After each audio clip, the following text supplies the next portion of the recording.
ॐ वक्रतुण्डमहाकाय सूर्यकोटिसमप्रभा निर्विघ्नं कुरु मे देव सर्वकार्येषु सर्वदा। ॐ त्र्यम्बकं यजामहे सुगन्धिं पुष्टिवर्धनं उर्वारुकमिव बन्धनान् मृत्योर्मोक्षीयमामृतात्। ॐ त्र्यम्बकं यजामहे सुगन्धिं पुष्टिवर्धनम् उर्वारुकमिव बन्धनान् मृत्योर्मोक्षीयमामृतात्। ॐ त्र्यम्बकं यजामहे सुगन्धिं पुष्टिवर्धनम् उर्वारुकमिव बन्धनान् मृत्योर्मोक्षीयमामृतात्. போன வாரம் இந்த 4 கரங்கள்ல அம்பாள் ஏந்திட்டு இருக்கிற அந்த ஆயுதங்களை பத்தி அடுத்த வாரம் சொல்றேன்னு சொல்லியிருந்தேன். அதுக்கு முன்னாடி நீங்க ஒரு கேள்வி கேட்டது, இதுக்கு தண்டகம்னே பேரான்னு சொல்லிட்டு. சம்ஸ்கிருதத்துல ஸ்ரீலிங்கம், புல்லிங்கம், நபும்சலிங்கம்னு 3 இருக்கு. உங்களுக்கு தெரியும், கொஞ்சம் பேர் சம்ஸ்கிருதம் படிச்சிருப்பேன். அதுல இதுக்கு பேர் தண்டகம்னு பேர். இது நபும்சலிங்கம், அது தண்டகம். இப்போ அவருடைய ரகுவம்சம், குமார சம்பவம், இது மாளவிகா அக்னிமித்ரம், இது அபிஞான சாக்குந்தலம், அப்படி எல்லாமே இம்மல தான் முடியும். பாசர் காதம்பரின்னு ஒண்ணு எழுதியிருக்கார். அதாவது it's like a novel or a fiction. அந்த காதம்பரி அப்படின்னா அது முடியும், ஸ்ரீலிங்கத்துல முடியும். சம்ஸ்கிருதத்துல எந்த லிங்கத்துக்கும் அது இருக்கோ அது பொறுத்து அந்த முடிவு இருக்கும். இப்ப நம்ம படிக்கிற தண்டகம் அது நியூட்ரல் ஜெண்டர், காமன் ஜெண்டர் எப்படி வேணா வச்சுக்கலாம், நியூட்ரல் ஜெண்டர்னு வச்சுக்கலாம். அதனால அதுக்கு தண்டகம் அப்படின்னு முடியாது.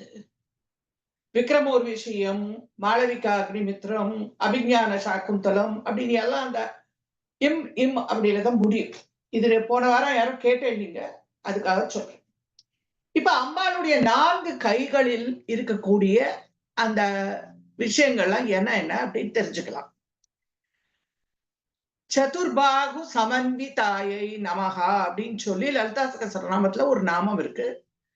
அம்பாளுக்கு 4 கரங்கள். அந்த யாக குண்டத்துல இருந்து அவ ஆவிர்பவிக்கும் போது 4 பாகுனாக்க தோல்னு அர்த்தம், கையினும் எடுத்துக்கலாம். இங்க 4 கைகளோட அம்பாள் அந்த அக்னி குண்டத்துல இருந்து வரா, ராஜராஜேஸ்வரி, லலிதா திரிபுர சுந்தரி. இப்ப நம்மளுடைய ஷியாமளா தேவிக்கும் 4 கரங்கள் இருக்கிற மாதிரி இவர் காட்டுறார். சந்திர கலாவதம்சே, சந்திரகலைய ஆபரணமா தரிச்சுட்டு இருக்கா.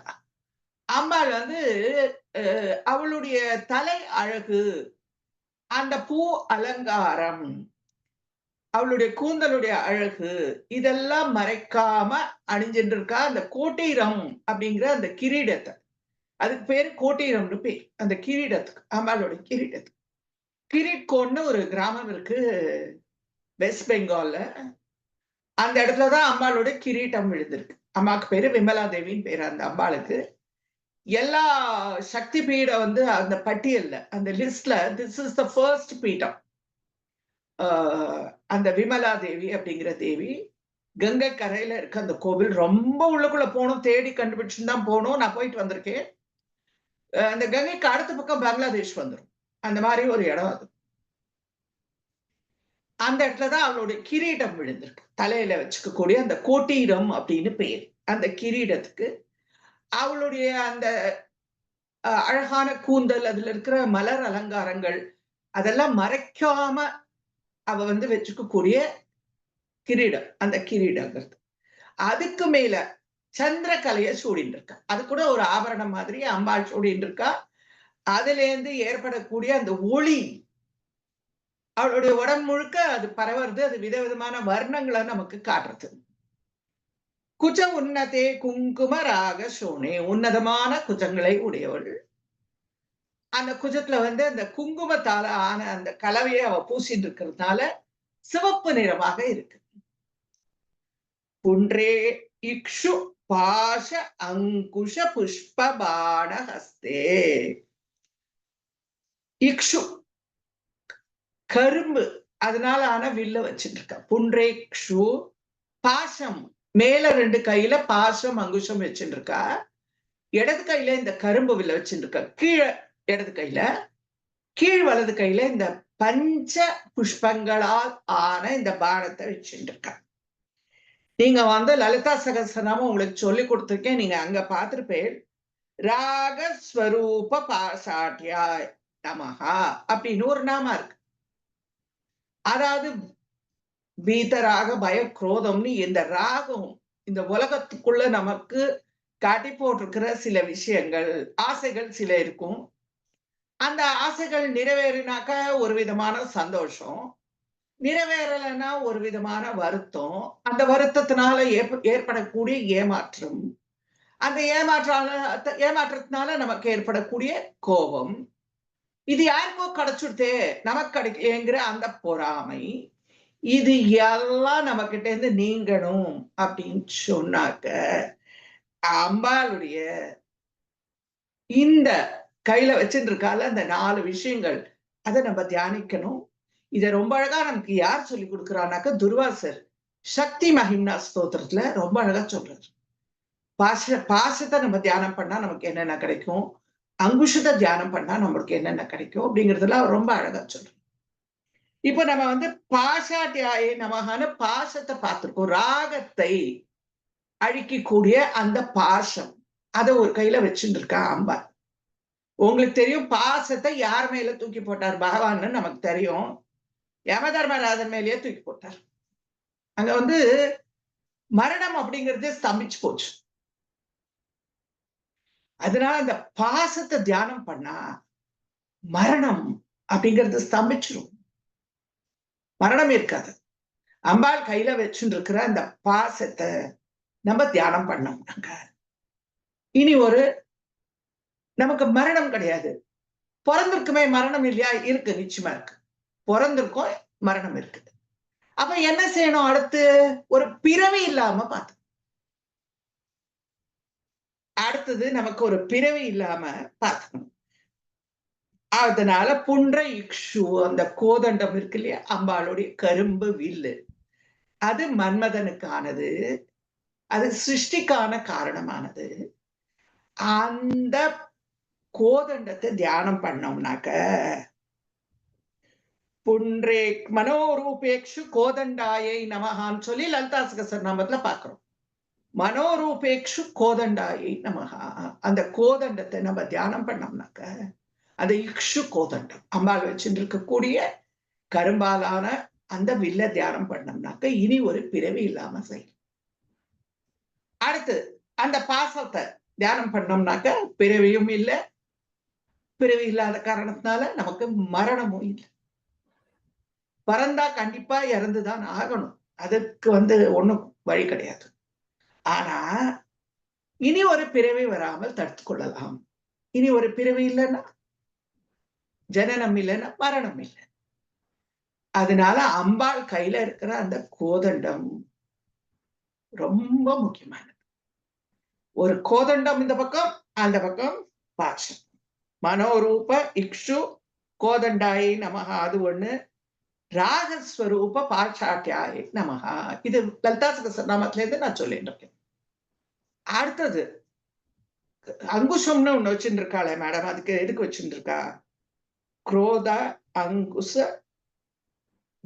உஜ்வலாயை நமகா. குரோதா ஆகாரம், அதனுடைய ஆகாரமே எப்படி இருக்குன்னா குரோதம்.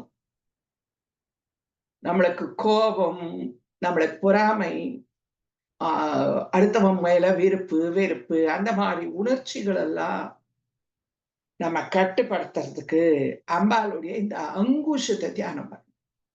அங்குஷத்தை யார் வச்சுட்டு இருப்பான்னு உங்களுக்கு தெரியும், யானை பாகர்கள் வச்சுட்டு இருப்பான்.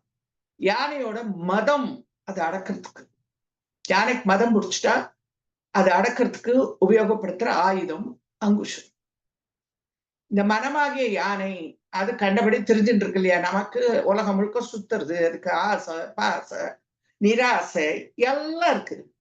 அதெல்லாம் வந்து நம்ம அடக்கணும் அப்படின்னு சொன்னாக்க அம்பாளுடைய இந்த ஆயுதத்தை, அங்குஷங்கிற ஆயுதத்தை தியானம் பண்ணணும்.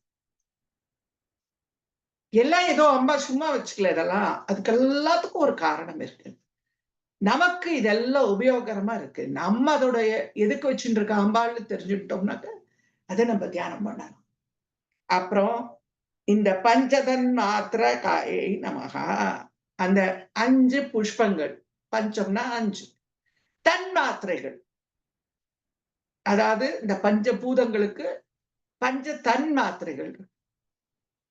ஆகாசத்துக்கு ஒலி இருக்கு, அடுத்தது நீருக்கு தண்ணி இருக்கு, ஒலியும் இருக்கு, ருசியும் இருக்கு. அடுத்தது காத்துக்கு ஒலி இருக்கு, ருசி இருக்கு, ஸ்பர்சம்னு இருக்கு. அது நம்மள கையில காத்து நம்ம மேல வீசிட்டுன்னா நமக்கு தெரியும், அது காத்து ஏதோ நம்ம மேல அடிக்கிறதுங்கிறது தெரியும். அடுத்தது நெருப்பு, அக்னி. அதுக்கு ஸ்பர்சமும் இருக்கு, சப்தமும் இருக்கு, ருச்சியும் இருக்கு. இது வர்ணமும் இருக்கு, வர்ணம் இருக்கு. அங்க உங்களுக்கு ஒலி, ஒளி, ருச்சி, ஸ்பர்சம் எல்லாம் இருக்கு இந்த அக்னி. அடுத்தது பிருத்வி, மண்ணு. அதனுடைய முக்கியமான தன்மாத்திரை என்னன்னாக்கா ருசி, கந்தம், வாசனை. வாசனை இருக்கு. மேலேந்து பாருங்க, சப்தம், ருச்சி, ஸ்பர்சம், வர்ணம், கந்தம். இந்த 5 தன்மாத்திரைகளை இந்த 5 புஷ்பபானங்கள் குறிக்கிறது. இதெல்லாம் நம்ம கிட்ட இருக்கு. 5 பஞ்ச இந்திரியங்கள் இருக்கு. ஞானேந்திரியம் 5 இருக்கு, கர்மேந்திரியம் 5. சுவாசிக்கிறது, நம்ம பார்க்கறது, நம்ம கேட்கறது, நம்ம வாய்க்கு ருசி, ஸ்பர்சம் உடம்புல தொடுறது, இதெல்லாம் நம்ம எல்லார்கிட்டையும் இருக்கக்கூடியது. இந்த இந்திரியங்கள்லாம் சரியா வேலை செய்யணும். கோணல் மாணலா எங்கேயோ போகாம இவைகளை கட்டுப்படுத்து. அதனால இந்த பஞ்ச புஷ்பங்களால் ஆன பானத்தை அம்பாள் தன்னுடைய வலது கீழ்கையில வச்சுட்டு இருக்கா. அதை நம்ம தியானம் பண்ணிக்கணும். அப்பதான் நம்மளுடைய புத்திக்கு கீழே நம்மளுடைய இந்திரியங்கள்லாம் வரும். தசரதன்னு ஒருத்தர் பேரு உங்களுக்கு தெரியும். எதுக்குன்னா இந்த கர்மேந்திரியங்கள், ஞானேந்திரியங்கள், இந்த 10 குதிரைகளையும் அவர் ரதத்துல பூட்டி சரியான வழியில கொண்டு போனதுனால அவருக்கு பேரு தசரதன். அது மாதிரி இந்த இந்திரியங்கள்லாம் சரியா வேலை செய்யணும். காதால நல்ல வார்த்தைகளை கேட்கணும், மூக்கால நல்ல விஷயங்களை நம்ம சுவாசிக்கணும், வாயால நல்ல பேச்சுக்களை பேசணும், கண்ணால பார்ப்பதும் நல்ல விஷயங்களை பார்க்கணும். இதுக்கு மேல மனசுன்னு ஒண்ணு நம்ம கிட்ட இருக்கு. அந்த மனசுல எப்போ நிர்மலமான, ஃப்ளாலெஸ், பெர்ஃபெக்ட், அந்த மனசு எப்பவுமே சுத்தமா வச்சுக்கணும். நிர்மலமா, விமலை, அமலை, நிர்மலை, இப்படி எல்லாம் அம்பாளுக்கு பேர் இருக்கு. இதெல்லாம் நீங்க லலிதா சகஸ்ரநாமத்துல பார்த்திருக்கீங்க. அந்த மாதிரி நம்ம மனசை தெளிவா வச்சுட்டோம்னாக்க நாம அடுத்தது ஒரு பிறவி இல்லாம நாம நம்மள தயார் பண்ணிடலாம். கருவிலின்னு ஒரு ஊர் இருக்கு. கரு இலி, இனி ஒரு கருவில் பிறவாமை அப்படின்னு. அங்க இருக்கிற சுவாமியும் அம்பாளையும் வேண்டிட்டோம்னாக்க இனி ஒரு கரு எனக்கு வேண்டாம் தாயே. அம்பாளுக்கு சர்வாங்க சுந்தரியின் பேர். இனி ஒரு கரு இல்லாம என்னை காப்பாத்து அம்மா அப்படின்னு வேண்டிக்கிற மாதிரி ஒரு க்ஷேத்திரம் இருக்கு. அதனால இந்த 4 கைகளில் சதுர்பாகு சமன்விதாயை நமகான இந்த லலிதா சகஸ்ரநாமத்துக்கு நாமமும், அந்த நாமாவும் சதுர்புஜே சந்திரகலாவதம்சே குச்ச உன்னதே குங்கும ராக சோனே புன்றே இக்ஷு பாஷாங்குஷ புஷ்பபான ஹஸ்தே நமஸ்தே ஜெகதைக்க மாதா. அந்த ஸ்வரூபத்துல நம்மளுக்கு காட்டுறார். கரும்பும் அங்கையில் கரும்பும் சேத்தாளைன்னு சொல்லி நம்ம அபிராமி அந்த அதில பார்த்திருக்கோம். திரிபுர சுந்தரி ஆவது அறிந்தனமேன்னு சொல்றார். இந்த 4 கையில இந்த 4 விஷயங்களும் ஏந்தின்னு இருக்கிற அம்பாள் யாருனாக்க திரிபுர சுந்தரி அப்படின்னு சொல்லி அங்கேயும் நம்ம பார்த்திருக்கோம், நம்மளுக்கும் தெரியும். புஷ்பபான ஹஸ்தே, இந்த புஷ்பபானங்களை வைத்துக் கொண்டிருக்கிற கைகளை உடையவளே, நமஸ்தே ஜெகதேக மாதா, இந்த உலகத்துக்கான ஒரே தாயை வணங்குகிறேன். இன்னொருவரை நான் வணங்க மாட்டேன், உன்னை வணங்குறேன் தாயேன்னு அர்த்தம். இல்லைன்னா இன்னொரு அர்த்தம், இந்த உலகத்துக்கெல்லாம் நீ ஒருத்திதான் தாய். அம்மாவை வணங்காத ஒரு பாட்டு கூட இருக்கு. ஏதோ அம்மாவை வணங்காத எனக்கு ஞாபகம் வரல அந்த பாட்டு. அந்த மாரி அம்மாவை வணங்காதவ யார் இருப்பா? எல்லாரும் அம்மாவை வணங்கிருவா இல்லையா? சோ அதனால அம்மா உன்னோட கால்ல நான் வந்து நமஸ்காரம் பண்றேன். ஒரு திவ்ய பிரபந்தத்துக்கு நமஸ்காரம் பண்றது முக்கியம்னு நான் முதல்லயே சொல்லியிருக்கேன். அந்த நமஸ்காரத்தை இதோ இங்க பண்ணிட்டாரு. நமஸ்காரத்த காளிதாசர் இந்த இடத்துல பண்ணிட்டார். மாதா மரகத ஷியாமா மாதங்கி மதசாலினி குர்யாத் கடாட்சம் கல்யாணி கதம்ப வனவாசினி. அம்பாள் எங்க குடியிருக்காங்கிறத இப்ப சொல்றாரு. அவளுடைய இடம் எது, அவ எங்க இருக்கா அப்படிங்கிறது. மாதா மரகத ஷியாமா, தாயே மாதா. எல்லா இடத்துலயும் அவர் மாதா மாதான்னு தான் சொல்றார். தாயே மரகத ஷியாமா, கரும் பச்சை. மரகதம் வந்து பச்சை நிறம், ஷியாமா வந்து கருப்பு. கரும் பச்சை நிறம் அல்லது ஆழ்ந்த பச்சை நிறம் உடைய மாதங்கி, மாதங்கிற தேவி நம்முடைய ஷியாமலா தேவி கரும் பச்சை நிறத்தவள்னு அவளுடைய ஸ்வரூபத்தையும் கொஞ்சம் சொல்லி அவ எங்க குடியிருக்காங்கிற அவளுடைய இடத்த பத்தியும் சொல்ல போறாரு. மதசாலினி, மதத்தால் தளர்ந்தவள் அப்படின்னு மதம் நிறைந்தவள்னு. அம்மாளுக்கு என்ன மதம் எல்லாம் இருக்கு கிடையாது. நான் உங்களுக்கு ஏற்கனவே சொல்லியிருக்கேன். மதசாலினி அப்படின்னு சொன்னாக்க இந்த உலகத்தை எல்லாம் நான் தான் படைச்சிருக்கேன் அப்படிங்கிற ஒரு சரியான கர்வம், சரியான கர்வத்தை உடைய. ஆஹா, இத்தனை குழந்தைகளுக்கும் நான் தாயா, அவகிட்ட எல்லாம் நான் அன்பு காட்டுறேன், இத்தனை பேர் எனக்கு குழந்தைகள் இருக்கா அப்படிங்கிற அந்த மதம், அந்த கர்வம். கர்வத்துல சரியான கர்வத்தை நம்ம ஒத்துக்கலாம். சரியான பிரைடு இருக்குல்ல, அதை நம்ம ஒத்துக்கலாம். பிரைடு வந்து தப்பு எல்லாம் சொல்றோம்ல, மதம்னா தப்பு அப்படின்னு. சரியான பிரைடு, கரெக்டான பிரைடு நம்ம ஒத்துக்கலாம். நான் வந்து ஒரு ஒரு மீட்டிங்க்கு கூப்பிட்டுருந்தேன் என்ன இந்த பெண்கள் தினத்துக்கு. நான் போய் அவ எனக்கு அதுக்கு 2 நாளைக்கு முன்னாடி ஃபோன் பண்ணும்போது நான் இங்க இல்ல. மதுரையில நான் இல்ல. நான் டெல்லிக்கு போயிருந்தேன். என்னோட ஃபோன் அங்க ஒர்க் பண்ணல. அவ பாவம் என்ன கான்டாக்ட் பண்ணியிருக்கா. ஏன்னா, என்னோட பேச முடியல. காத்தால 9:30 மணிக்கு நான் அங்க இருக்கணும். எனக்கு ஸ்பீச் வந்து 10 மணிக்கு. நாங்க 9:30 மணிக்கு இருக்கணும். நான் 9:30 மணிக்கு போயிட்டேன். எப்பவும் போல 9:30 மணிக்கு போயிட்ட உடனே, அ அவலாம் சொன்னா எனக்கு, "மேடம் நீங்க வந்துருவேன்னு தெரியும், வந்துருவேன்னு தெரியும். கொஞ்சம் லேட்டா வந்திருந்தாலும் பரவாயில்ல மேடம், நீங்க வந்துடுவேன்னு தெரியும்." நான் சொன்னேன், "நான் எதுக்கும்மா லேட்டா வரணும்? எதுக்கு லேட்டா வரேன்? நீங்க 9:30 மணின்னு சொன்னாலும் 9:30 மணிக்கு நான் வரணும். நான் வரலன்னா, உங்க எல்லாரையும் நிக்க வச்சு நான் நமஸ்காரம் பண்ணணுமா? 9:30 மணிக்கு வரேன்னு சொல்லிட்டு நான் லேட்டா வந்தேன்னாக்க, அந்த நேரத்தை கடைபிடிக்காவிட்டால், உங்க எல்லாரையும் நிக்க வச்சு நான் நமஸ்காரம். இது சபைக்கு நமஸ்காரம் பண்ணணும். அப்படி வரக்கூடாது. தாமதமா வரக்கூடாது. நான் வரமாட்டேன். நான் யாருக்கும் நமஸ்காரம் பண்ண மாட்டேன். அது என்னுடைய கர்வம் அப்படின்னு சொன்னேன். அப்ப அவள்லாம் சொன்னா, "சரியான கர்வம் மேடம். இது சரியான கர்வம்." சில சமயத்துல நமக்கு அந்த சரியான கர்வம் இருக்கணும். அம்மாளுக்கு இந்த மதம் என்ன மதம்? இந்த உலகத்தெல்லாம் படிச்சிருக்கேன். இத்தனை குழந்தைகள் இருக்கா எனக்கு. அவ எல்லாருக்கும் நான் சாப்பாடு குடுக்குறேன். "பூத்தவளே புவனம் 14 பூத்த வண்ணம் காத்தவளே." எல்லாம் பண்றேன் அப்படின்னு சொல்ற அந்த மதம். அந்த சரியான ஒரு பெருமை. அது அம்பாள் ரசிச்சுன்னு இருக்கா. வீணை வேற வாசிச்சா இல்லையா? கொஞ்ச நேரம் எனக்கும் கொஞ்சம் ஒரு உல்லாசமா கொஞ்ச நேரம் இருக்கணும். ஒரு 10 நிமிஷம் வீணை வாசிக்கிறேன் அப்படின்னு, அந்த மாணிக்கத்தினால கற்களால் செய்யப்பட்ட அந்த வீணைய எடுத்து வச்சுட்டு வாசிச்சுட்டு இருக்கா. மாதங்கி மதசாலினி குறியாத் கடாட்சம் கல்யாணி. குறியாத் கடாட்சம். கடாட்சம்னாக்க அக்ஷினா கண்ணுன்னு அர்த்தம் தெரியும் உங்களுக்கு. கடாட்சம். அந்த கடைக்கண்ணால பார்க்கிற பார்வை. அதுதான் கடாட்சம். அம்பாள் தன்னுடைய கடைக்கண்ணால பார்க்கிறா இல்லையா? அதுதான் கடாட்சம். நேரா வந்து கோயில்ல பார்த்தீங்கன்னா, நேரா நம்ம சுவாமிய பார்க்க மாட்டோம். பக்கவாட்டுல நின்னு தான் சுவாமிய பார்ப்போம்.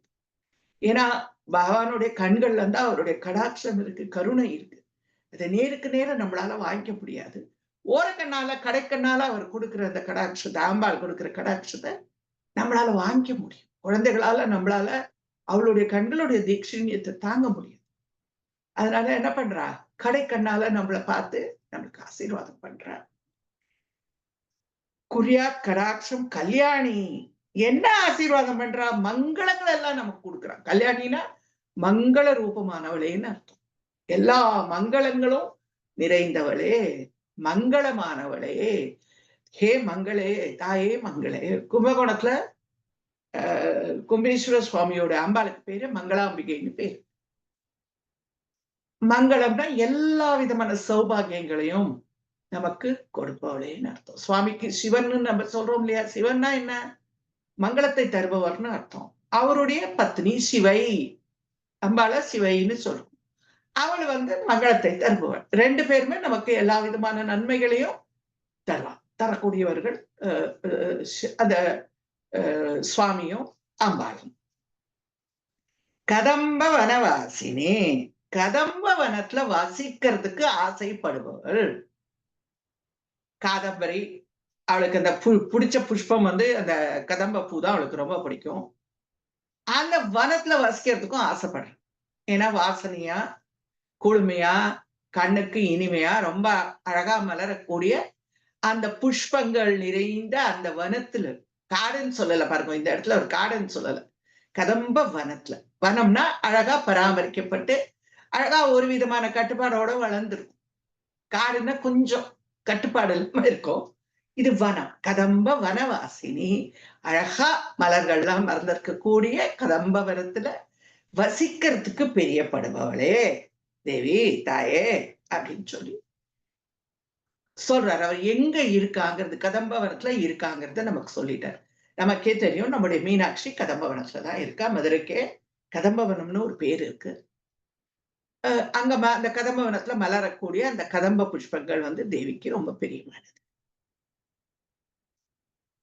அடுத்தது ஜெயமாதங்க தனையே, ஜெய நீலோத்பலத்யுதே, ஜெய சங்கீத ரசிகே, ஜெய லீலா சுகப்பிரியே. மாதங்க தனையே, மதங்கருடைய மகள். தனையேன மகள்னு அர்த்தம். மதங்க முனிவருடைய குலத்துல உதிச்சிருக்கிறதுனால, அவருடைய வேண்டுகோளுக்கு இறங்கி வந்திருக்கிறதுனால அவருடைய பேரை எடுத்துக்கிற ஆம்பாள் மாதங்கி அப்படின்னு சொல்லி. மாதங்கருடைய மகள், மதங்க முனிவருடைய மகளா இருக்கிறதுனால மாதங்கி. காத்தியாயன முனிவருக்கு மகளா வரும்போது அவளுடைய பெயர் காத்தியாயினி. தக்ஷனுக்கு மகளா வரும்போது தாக்ஷாயினி.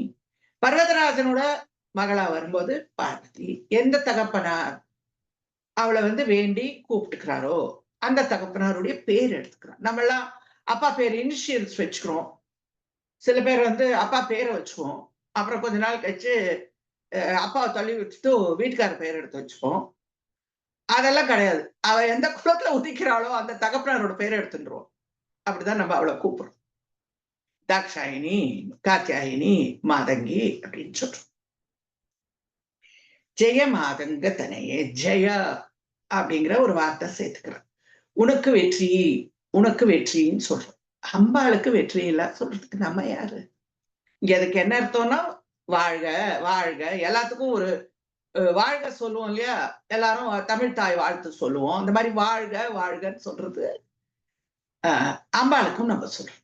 நமச்சிவாய வாழ்க, நாதந்தாள் வாழ்க, இமைப்பொழுதும் என் நெஞ்சே நீங்காதான் தாழ்வாழ்க அப்படின்னு மணிவாசக பெருமான் ஆரம்பிக்கும் போதே சுவாமியோட பேரை சொல்லி நாமம் வாழ்கன்னு சொல்றாரு. நமச்சிவாய வாழ்கன்னு சொல்றாரு. அது மாதிரி இவர் என்ன சொல்றார்? ஜெய மாதங்க தனியே, உனக்கு வெற்றி உண்டாகட்டும். அம்மா நீ வாழ்க, நீ வாழ்ந்துட்டும் எங்களையும் நல்லா வாழவை அப்படிங்கிறது அதோட அர்த்தம். ஜெய நீலோத்பல தியுதே, அழகான நீலோத்பல மலரோடைய ஒளியை பெற்றவளேன்னு அர்த்தம். பாருங்க, அவர்கிட்ட எத்தனை வண்ணங்கள், சிவப்பு வண்ணம், பச்சை வண்ணம், நீல வர்ணம், எல்லா வர்ணமும் அவர்கிட்ட நமக்கு தெரியாது. ஒரு மயில் மாதிரி இருப்பார், நீலமும் பச்சையும் சேர்ந்து. அம்பாள் ஒரு மயில் அப்படிங்கிற மாதிரி நமக்கு காட்டுறது. அழகு. How charming she is, how bewitching she is, how beautiful she is, how enticing she is, how she bewitches us by body and soul. அப்படி நினைச்சு பார்க்கும்போது அந்த அழக நம்மளை எப்படி அவ வந்து இழுக்கிறா, கவர்ந்து இழுக்கிறா நம்மள. அவளுடைய அழகுல நம்ம எப்படி மெய்மறந்து போறோம்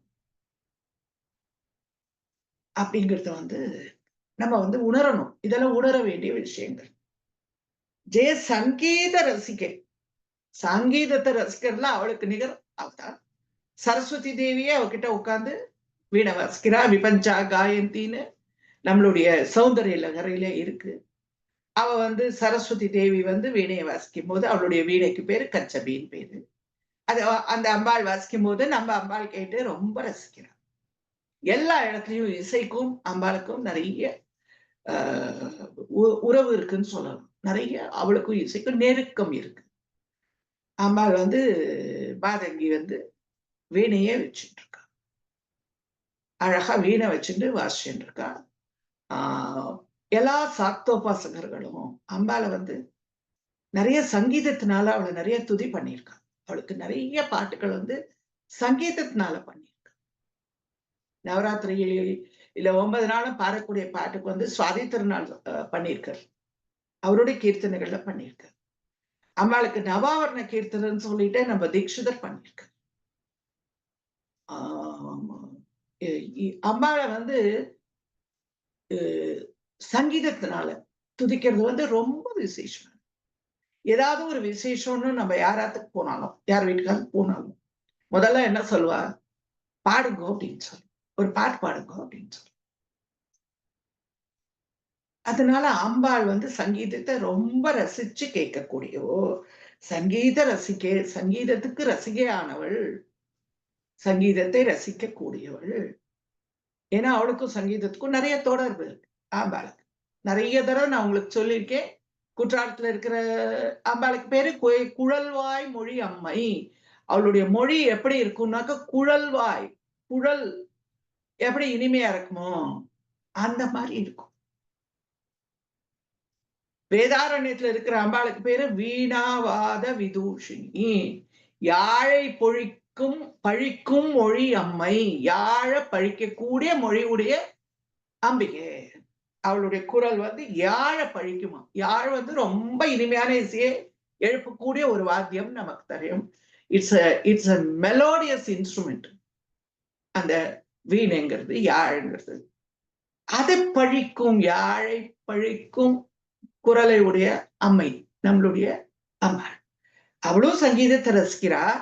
அவளும் சங்கீதமயமா பேசுறா. பேசுறதே சங்கீதம். ஜெயலீலா சுகப்பிரியே. விளையாடக்கூடிய அழகான கிளியை கொஞ்சம், சுகம்னா கிளின்னு அர்த்தம். கிளியை கொஞ்சுபவளே. கையில மாதங்கி தேவி கிளி வச்சுட்டு இருக்க. அதனால கிளியை கொஞ்சரா அப்படின்னு அவர் சொல்ற. வீணை வச்சுட்டு இருக்கிறதால சங்கீத பிரியே. அவளே சங்கீதத்தையும் வாசிக்க கூடியவளும் ஆகிறாள். முதல்ல சொன்னார் இல்லையா, மாணிக்க வீணா உபலாலயந்தின்னு சொன்னார். இங்க வந்து சங்கீதத்தை வந்து ரொம்ப ரசிக்கக்கூடியவோ, ஜெய சங்கீத ரசிக்கேன்னு சொல்லிட. அப்புறம் லீலா சுகப்பிரியே. அவ வச்சுட்டு இருக்கிற இன்னொரு விஷயம் என்னன்னா, தோல்ல கிளி உட்கார்ந்துருக்கு மாதங்கி தேவி, சியாமலா தேவியோட தோல்ல. அந்த கிளியை வந்து ரொம்ப ரசிக்கிறவோ, அந்த கிளியை வந்து கொஞ்சுபவள், கிளியிடம் மகிழ்பவள். கிளியை கொஞ்சறான்னு அர்த்தம். அது கையில அது விளையாடுறது, அவள் தோல்ல விளையாடுறது, அந்த கிளியை கொஞ்சறா அப்படிங்கிறார். இப்போ அம்பாளோட ஒரு ரூபம் நமக்கு தெரிஞ்சு போச்சு. 4 கை, மடியில வீணை வச்சுட்டு இருக்கா.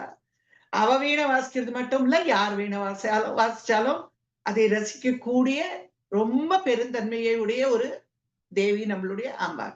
குழந்தைலாம் எப்படி படிச்சாலும், எப்படி பேசினாலும், எப்படி பாடினாலும் அம்மாக்கு அதுக்கு சந்தோஷம் தானே.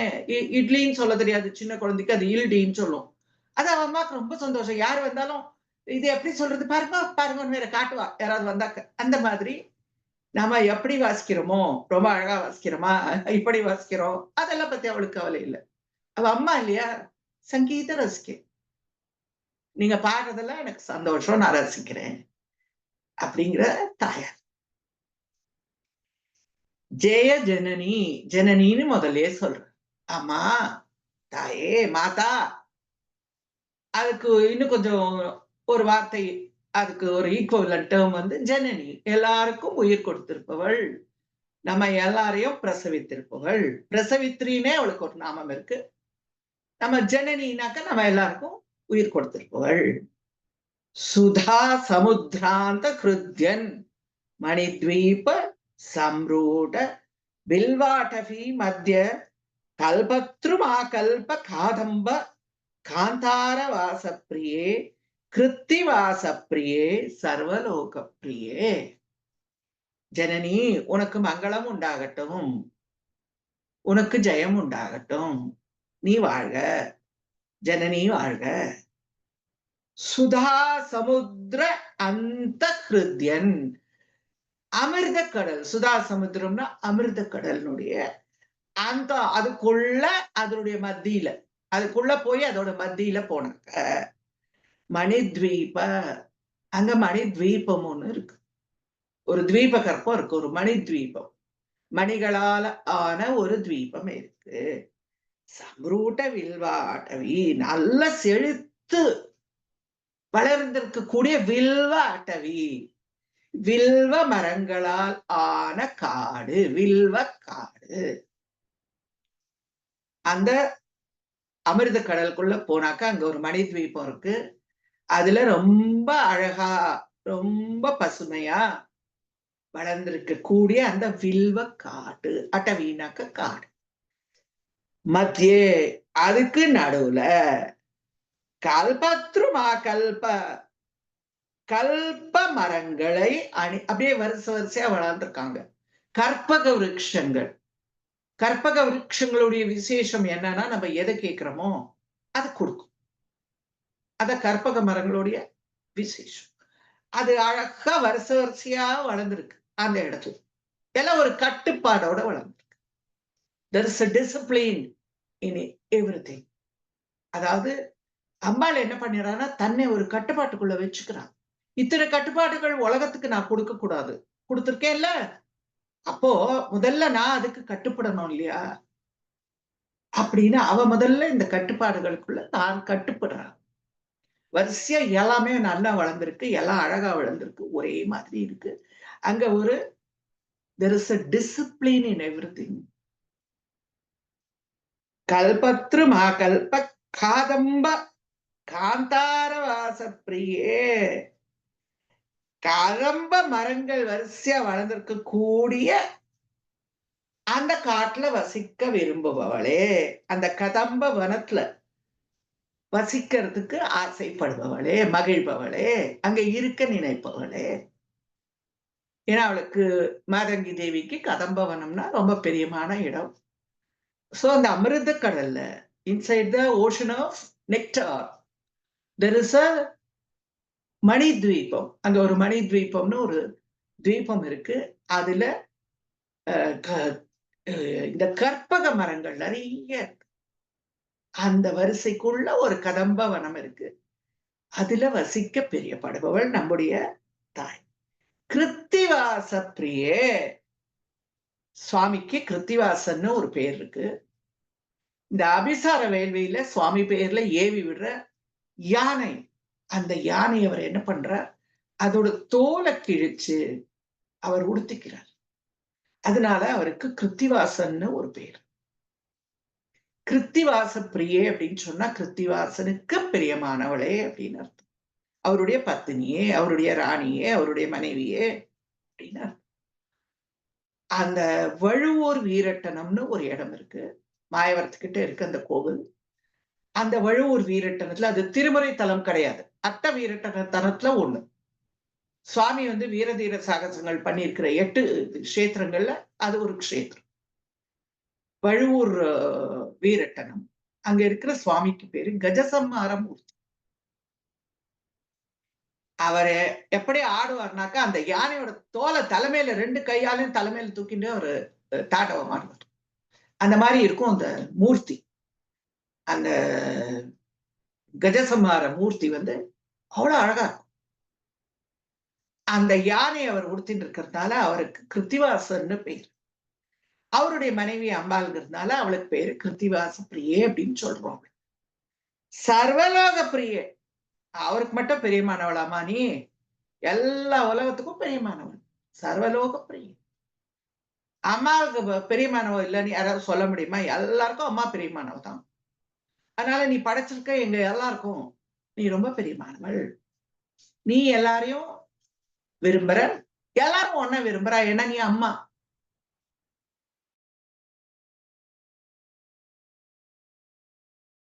இல்லையோ அம்மாவை கண்டிப்பா எல்லாரும் விரும்பும். அதனால நீ வந்து எங்களை விரும்புறோம் தாயே, நீ எங்களை விரும்புற. ஏன்னா நீ எங்களுக்கு எல்லாருக்கும் நீ அம்மா.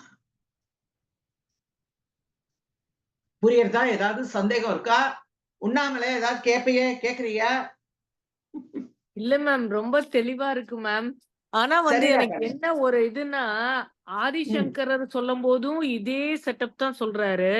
ஆ, ஆ யோகினிகள் அ அ லலிதா சஹஸ்ரநாமம் சொல்லும்போது இதே செட்டப் தான் சொல்றாங்க. ம்.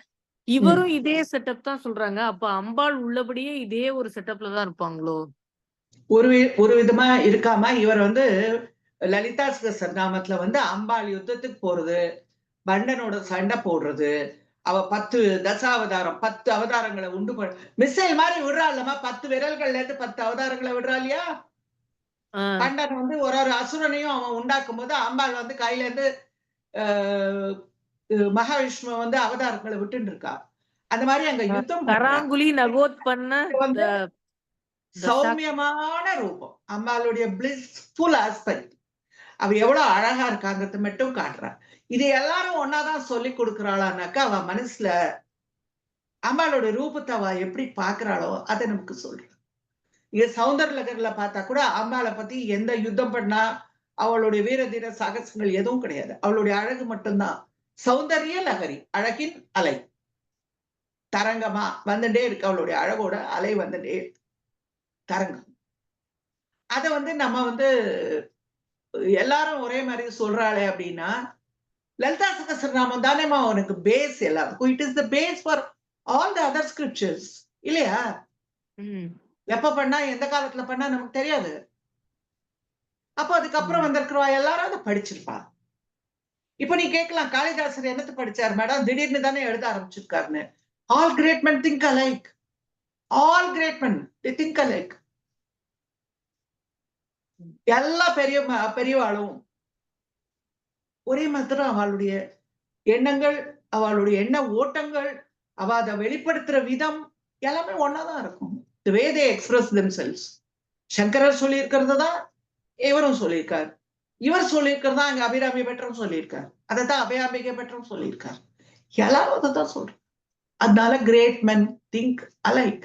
அவ ஒருத்தர் பார்த்தாளா, படிச்சாளா, காப்பி அடிச்சாளா?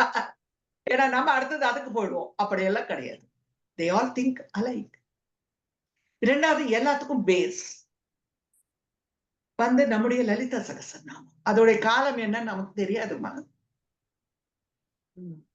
அதுக்கப்புறம் வந்து சங்கரர் எழுதியிருக்காரு. சங்கரரை படிச்சிருக்கலாம். இவர் வந்து யாரையும் படிக்கல பாவம். ஏன்னா இவர் முதல்ல பண்ணதே இந்த சாவலா நாடகம் தான். யாரையும் படிக்கல, யார்கிட்டயும் போய் அவர் உட்கார்ந்து குருகுலம்லாம் அவர் உட்கார்ல பாவம். அம்பாள் வந்து உனக்கு வாக் சாதுரியத்தை கொடுத்துட்டே நீ பாட ஆரம்பின்ட்டா அவர் பாட ஆரம்பிச்சிட்டார். அதுல நம்ம ஒண்ணு என்ன தெரிஞ்சுக்கணும்னாக்க, எல்லா இந்த இது அம்பாளை பத்தி துதிகள் பண்ணியிருக்கிறவா எல்லாரும் அம்பாளை ஒரே மாதிரிதான் பாக்குறா. அல்லது அம்பாள் அவள் ஆளுக்கு ஒரே மாதிரி காட்சி கொடுத்திருக்கலாம். அதுவும் இருக்கலாம். ஏன்னா அவ தன்னுடைய மனசுல அம்பாளை பாக்குறா, வெளியில அம்பாளை பாக்குறா. அவளுக்கு எந்த இடத்துல பார்த்தாலும் அம்பாள் தான். அம்பாள் அம்பாள் அம்பாள்னு அவளை தான் எல்லா இடத்துலயும் பாக்குறா. ஜனனி தாயே அப்படி மாதா அப்படின்னு பாக்குறா. அப்ப அவளுக்கு அம்பாள் எப்படி காட்சி கொடுக்கிறாளோ அதை நமக்கு சொல்லி கொடுக்குறா. சரியா? ம். Okay ma'am. அவர் வந்து அவர் வந்து யாரை பார்த்தாரு என்ன பண்ணாருன்னு சொல்ல முடியாது. ஏன்னா அவருக்கு ஒண்ணும் தெரியாது. திடீர்னு ஒரு நாளைக்கு பாட சொன்னா அம்பாள் நீ பாடு உனக்கு வரும்னா வந்துடுத்து. ஷியாமலா தாண்டகம் வந்துடுத்து. அவ்வளவு.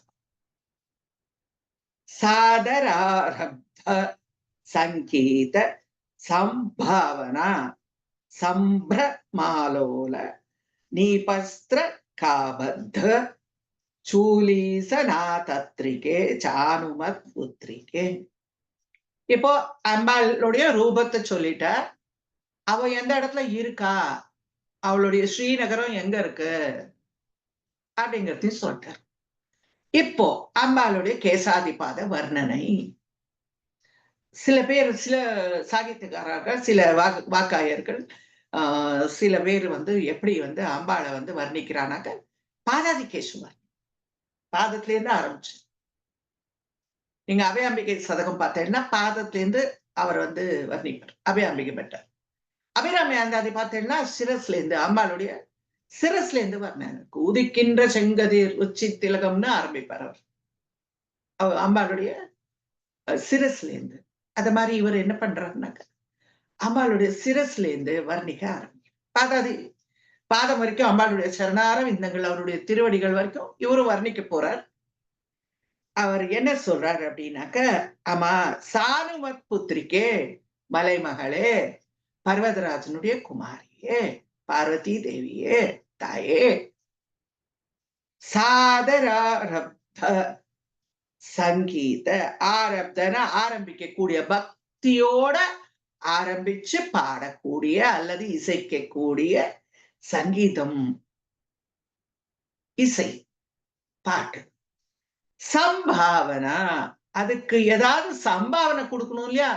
ஒருத்தர் நான் அம்பாள் கிட்ட, அம்பாள் நான் உனக்கு ஏத்தாப்புல உட்காந்து பாடுறேன்மா அப்படின்னு சொல்லிட்டு நம்ம பாடினா நமக்கு ஏதாவது வெகுமதி கொடுக்கணும் இல்லையா? She has to give us something in return. ஒரு மெமெண்டோ, ஒரு கிஃப்ட் ஏதாவது கொடுக்கணுமே அம்பாள். அந்த சம்பாவனை என்னன்னாக்க சம்பிரமா ஆலோல நீபஸ்திர காபத்த. என்ன பண்றாளாம், ரொம்ப நன்னா இருக்கும் பாட்டுன்னு இப்படி தலையாசிக்கிறான் அம்பாள், தலையாசிக்கிறா, அவ்வளவுதான். அதுவே பெரிய சம்பாவனை இல்லையா? அம்பாள் நம்ம சங்கீதத்துக்கு தலையாசிக்கிறா அப்படின்னாக்க பெரிய சம்பாவனை, நமக்கு அது பெரிய வெகுமதி இல்லையா? தலைய அசிக்கும் போது அவளுடைய தலையில இருக்கக்கூடிய சூலீசநாதத்திற்கே, அந்த தலையில அவ அணிஞ்சிட்டு இருக்கிற அந்த புஷ்பங்கள், சம்பக அசோக புன்னாக சௌகந்திக லசத்க சாயை நமகான்னு சொல்றோம். எத்தனை புஷ்பம் அணிஞ்சின்னு இருக்கா பாருங்க. சம்பகம், அசோகம், புன்னாகம், சௌகந்திகம். குற்றாலத்துல இருக்கிற அம்பாளுக்கு பேரு செண்பக பூங்கோதைன்னு அவளுக்கு ஒரு நாமம் இருக்கு. குழல்வாய் மொழி அம்மை வேணுவாக் வாதினின்னு ஒரு நாமம் இருக்கு. செண்பக பூங்கோ, தலபுராண குற்றால தலபுராணத்துல அவளுக்கு என்ன பேருன்னா செண்பக பூங்கோதை அப்படின்னு ஒரு பேர். செண்பக மலர்னா அவளுக்கு ரொம்ப பிடிக்கும். நீங்க பார்த்திருக்கலாம், இப்போ செண்பக மலர்னு நமக்கு கோயில்ல எல்லாம் நம்ம கிடைக்கிற புஷ்பம் எப்படி இருக்கும்னா மஞ்சள் கலர்ல இருக்கும். நீங்க பார்த்திருப்பேன், மஞ்சள் வர்ணத்துல இருக்கும். நிறைய அதுல எதழ் இருக்கும். சும்மா அதோடைய நுனியில வந்து ஒரு பச்சை கலர்ல அந்த பிடிக்கிற இடம் இருக்கும், சின்ன இடம். பார்த்திருப்பேன்னு நினைக்கிறேன். அதை வந்து அவ அழகா கட்டி வச்சிருப்பா. அதை கொடுத்தோம்னா அவளுடைய சிறுசுல வைப்பாங்க கோவில். இது குற்றாலத்துல நான் பார்த்திருக்கேன். வேற இடங்கள்ல, சில இடங்கள்ல, 2-3 இடங்கள்ல, காளிகாம்பா கோவில் மெட்ராஸ், சென்னையில வந்து இது வைப்பா, இந்த புஷ்பம் வைப்பா. அது ரொம்ப ரொம்ப வாசனையுடைய புஷ்பம் அது. அந்த புஷ்பத்து மேல அம்மாக்கு ரொம்ப பிரியம் அவளுக்கு. இந்த புஷ்பங்கள்லாம் என்ன பண்றா, கதம்பமா கட்டியிருக்கு எல்லாத்தையும். நான் சொன்னேன் அவங்களுக்கு, அவளுடைய கூந்தலுடைய அழகை மறைக்காம அவளுடைய புஷ்பம் அவ வச்சுட்டு இருக்கால, அவளுடைய கூந்தல்ல சொருகின்ற இருக்காளே, அந்த புஷ்பங்களுடைய அழகையும் மறைக்காம வச்சுட்டு இருக்கா. அந்த கிரீடத்தை, கோட்டீரம்னு அந்த கிரீடத்துக்கு பேரு, அதை வச்சுட்டு இருக்கு. அவளுடைய பின் கழுத்துல அந்த கதம்ப புஷ்பங்கள், அவ அணிஞ்சிட்டு இருக்கிற புஷ்பங்கள் வந்து ஆடுறதான். இப்படி இப்படி பேஷ் பேஷ் அப்படின்னு நமக்கு சொல்றா இல்லையா, சம்பாவனை பண்றா இல்லையா வார்த்தைகளால. அந்த சம்பாவனை பண்ணும்போது அந்த கதம்பம் அவள் சூடின்னு இருக்கிறது தலையில ஆடுறது அவ்வளவு அழகா இருக்கும். ஒரு நிமிஷம் நீங்க கற்பனை பண்ணி பாருங்க. சூலீசநாதத்திரிக்கே, கூந்தல்ல இருக்கிற அந்த அந்த கதம்ப புஷ்பங்கள் அவளோட பின்னாடி முதுகுல அழகா இப்படி ஆடும்போது அந்த புஷ்பங்களும் சேர்ந்து ஆடி, அவளே பேரழகி. அவள நிறைய அழகழகா புஷ்பங்கள்லாம் பறிச்சு, அப்ப மலர்ந்த புஷ்பங்களை பறிச்சு அழகா ஒரு கதம்பம் கட்டி அவளுக்கு வந்து சூடி இருக்கு. அவள் லேசா வந்து ரொம்ப நன்னா வாசிக்கிறியே அப்படின்னு அவள் சொல்லும் போது அதுக்கு வந்து ஆடும்போது அம்பாள் எவ்வளவு அழகா காட்சி கொடுப்பாங்க. இதெல்லாம் வந்து ஒருத்தர் வந்து அம்பாளை வந்து அப்படியே பார்த்திருக்கிறவாளதான் இப்படி அழகா வந்து அவளை வர்ணிக்க முடியும். You can describe her in all her purity. அவளுடைய ஒரு அந்த பர்ஃபெக்ட் அந்த அவளுடைய அந்த ரூபம்,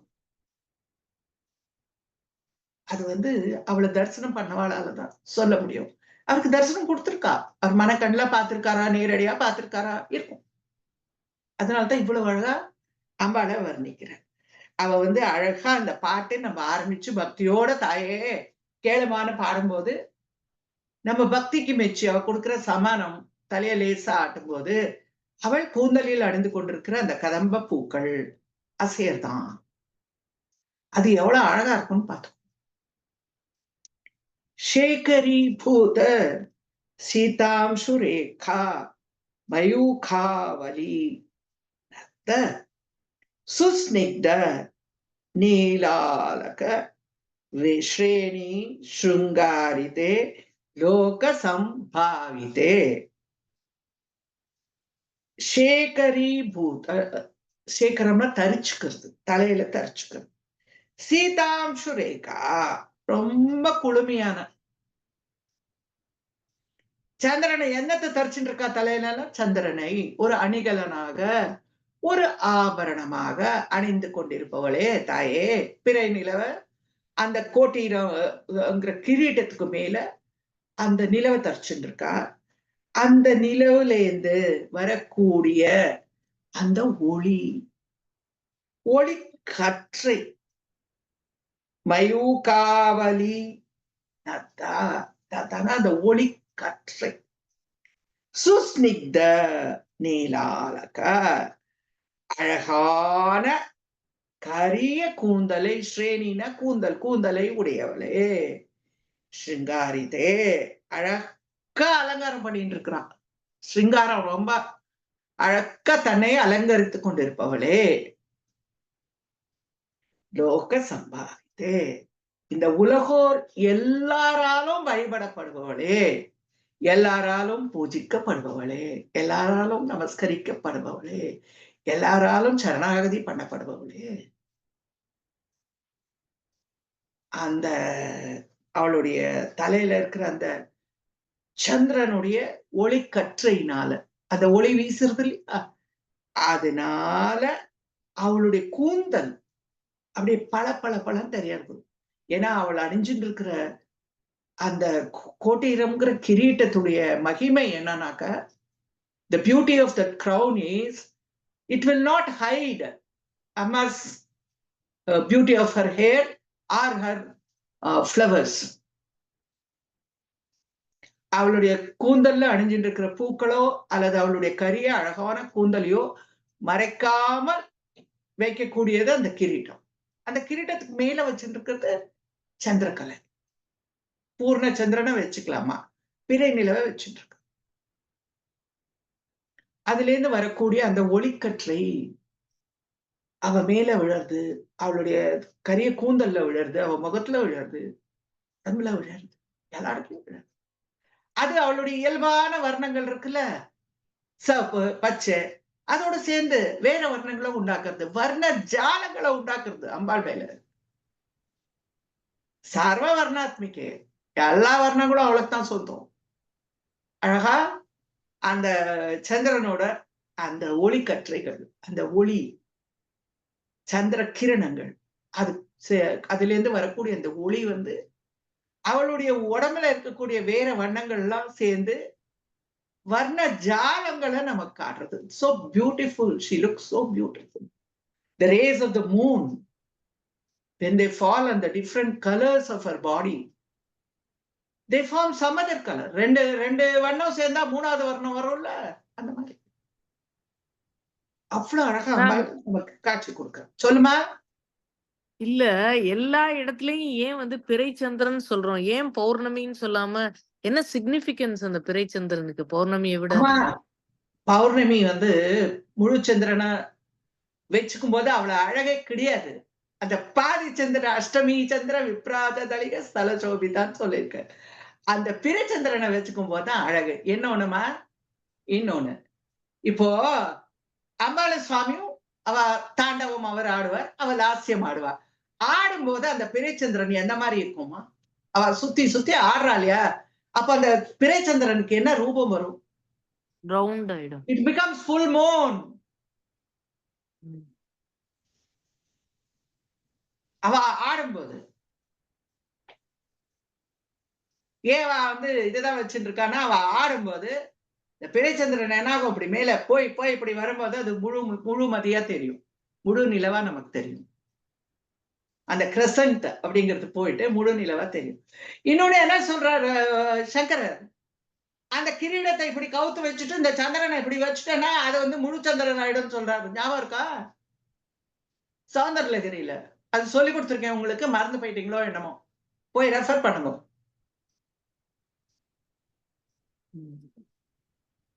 அம்பாளுக்கு எல்லாமே வந்து அவளுக்கு எல்லாம் அழகுதான்.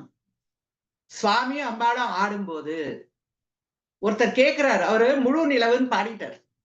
அம்பாளையும் சுவாமியும் பாடும்போது உடனே இந்த ராஜாவுக்கு ரொம்ப கோவம் வந்துருது. ஏன்னா நீ எப்படி சொல்லிட்ட, அவ பிறைச்சந்திரன் தானே அணிஞ்சிட்டு இருக்கான்னு. பின்னாடி அப்படி ஒரு தீவட்டியை எடுத்து அப்படி சுத்தி சுத்தி காட்ட சொல்றேன். அவ ஆடும்போது இப்படித்தானே சுத்தரா, அப்ப அந்த சந்திரன் என்ன ஆகும்னு அவர் சுத்தி காட்டுறாரு. அப்ப அது முழு நிலவா காட்சி. அதனால பிறை நிலவா அடைஞ்சிட்டு இருக்கா, முழு நிலவெல்லாம் அடைஞ்சிட்டு இருக்காலாம் கிடையாது. பிறை நிலவு சாதாரணமா இருக்கும்போது அவ ஆடும்போது அது it becomes the full Moon. அவ்வளவுதான். சரியா? Okay ma'am. சரியா? ஒத்துக்கிறியா இல்லையா? அதையாவது சொல்லு.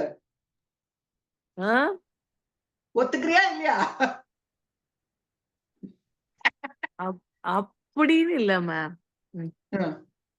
இப்ப ஸ்டார தூக்கி இதுல மூக்குத்திய வச்சுக்கிறாங்க, இதுவெல்லாம் வச்சு அம்மன் தூக்கி போட்டு அது ஸ்டார் ஆகுது. அதனால எது போட்டாலும் அம்மனை பொறுத்த வரைக்கும் அது சின்னதா தானே இருக்கும். அது பௌர்ணமியா இருந்தாலும் அஷ்டமி சந்திரனா இருந்தாலும் எதுவா இருந்தாலும் வந்து it becomes smaller when compared to her. So whatever she wears, it should be I mean smaller than her personality.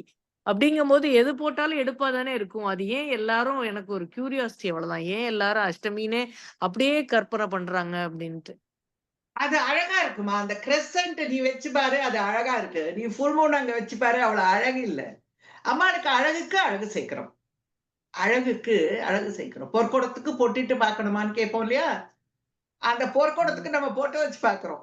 அழகா அவளுடைய சிரஸ்ல அந்த பிறைச்சந்திரனை வச்சிருக்கோம். அவரும் வந்து உனக்கு மெலிஞ்சிட்டே போறார் இல்லையாமா? மெலிஞ்சிட்டே போறார், மறுபடியும் வளர்ந்து வர்றார். அதனால இப்படி இருக்கட்டுமே, பாதி இருக்கட்டுமே, ஆதிச்சந்திரன் இருக்கட்டுமே, மெலிஞ்சு போட்டோம், திருப்பி வளரட்டும், குறையட்டும். Waxing and waning of the moon அப்படின்னு வளரட்டும், குறையட்டும். அதனால அம்பாளுக்கு வந்து எது எது அழகு கொடுக்கறதோ அதெல்லாம் நம்ம சொல்றோம். அவளுக்கு என்னென்ன அழகு அவளுக்கு கொடுக்கறதோ, அவ ரொம்ப பேரழகிமா, அவளுக்கு நம்ம அழகு கொடுக்கணுங்கிறதெல்லாம் ஒண்ணும் கிடையாது. ஆனா ஒரு கவியா இங்க அவர் வந்து எழுதும்போது அம்பாளை வந்து அவ்வளவு அழகா பாக்குறாரு. அவருடைய கற்பனையை தாமா நீங்க வந்து பார்க்கணும். எவ்வளவு அழகா கற்பனை பண்றார் பாரு ஒரு தேவிய அப்படின்னு. அம்மா, நம்ம அம்மா, எல்லாரோட அம்மா ரொம்ப பேரழகி எல்லாம் இருப்பான்லாம் கிடையாது. நானே ஒன்னும் பேரழகி கிடையாது. ஆனா அம்மான்னு சொல்லும் போது அதுக்கு ஒரு தனி அழகு இருக்கு, அதுக்கு ஒரு தனி மதிப்பு இருக்கு. அந்த அம்மாவா அவர் இப்படி பாக்குறாரு, அவ்வளவுதான். இதுக்கெல்லாம் ரொம்ப லாஜிக்கலா பார்த்துட்டு இருக்காதீங்க. இது வந்து அவருடைய கற்பனையில இருந்து வரக்கூடிய சில விஷயங்கள். ஒரு அம்பாளை பார்த்துட்டாரு ஏத்தாப்புல, 4 கை இருக்கு அம்பாளுக்கு, என்ன வச்சுட்டு இருக்கா, தலையில பூ சூடிட்டு இருக்கா, அதுக்கு மேல கிரீடம் வச்சுட்டு இருக்கா, அதுக்கு மேல சந்திரக்கலையை வச்சுட்டு இருக்கா, எல்லாம் பார்த்துட்டாரு. அதுக்கப்புறம் பாக்கி இன்னும் அவர் சொல்ல, உபமா காளிதாசிய நான் சொல்லியிருக்கேன்ல உங்களுக்கு. இப்ப அவருடைய ஓமைகள்லாம் நான் சொன்னேன்னாக்கா நீங்க ரொம்ப ஆச்சரியப்பட்டு போயிடுவார். வரப்போறது அடுத்தடுத்து வரப்போறது. சோ இந்த இடத்தோட நம்ம நின்னுக்கிறோம். அடுத்த வாரத்துல இருந்து அவளுடைய புருவங்களுடைய அழகு என்னன்னு பார்க்க வரோம், பார்க்க போறோம். சரி, ஏதாவது வேற ஏதாவது உங்களுக்கு கேட்கணும்னா கேளுங்க. டீச்சர், இந்த நீங்க வடுவூர் சொன்னீங்க, இந்த ராமர் இருக்காரு அந்த கோவிலோட இதுலதான் அந்த அது வடுவூர்மா, இது வழுவூர். சரி சரி, ஓகே ஓகே ஓகே. வழுவூர் வீரட்டனம்னு சொல்லிட்டு மயிலாடுதுறைக்கு ரொம்ப பக்கத்துல ஒரு 10-12 கிலோமீட்டருக்குள்ள இருக்கு. உள்ளுக்குள்ள போனோம், மகா பெரிய ஓ. கோவில், பெரிய உள்ளுக்குள்ளே பெரிய குளம் இருக்கும், ஓ பெரிய அப்படியா? கோவில். சரி, அடுத்த தடவை அங்க அந்த பக்கம் இந்த கஜசமார மூர்த்தி தனியா இருப்பார், தனியா ஓ. இருப்பார். ஓகே. ரொம்ப அழகா இருப்பார். காலை அவ்வளவு அழகா தூக்கி வச்சுட்டு இருப்பார். ஒரு பாதத்தை அப்படி வச்சு ஆடுவார். அந்த கையில 2 கையும் தலைக்கு மேல தூக்கிட்டு அந்த யானையோட அந்த உடலை கிழிச்சிருக்கிறத தலைக்கு தூக்கிட்டு இருப்பார். பார்த்தேன்னா கோயிலை விட்டு வரத்தே மனசு வராது, அவ்வளவு அழகான மூர்த்தி அவர். ரொம்ப அழகா இருக்கும் அந்த கோயில். பெரிய கோயில், தரிசனம் பண்ணிட்டு வாங்க. உங்களுக்கு எப்ப உங்களுக்கு அது போக முடியுமோ போய் அம்பாள் சுவாமி அங்கதான் அவர் பேரு கிருத்திவாசன், சுவாமியோட பேரு கிருத்திவாசன். சரிம்மா, அடுத்த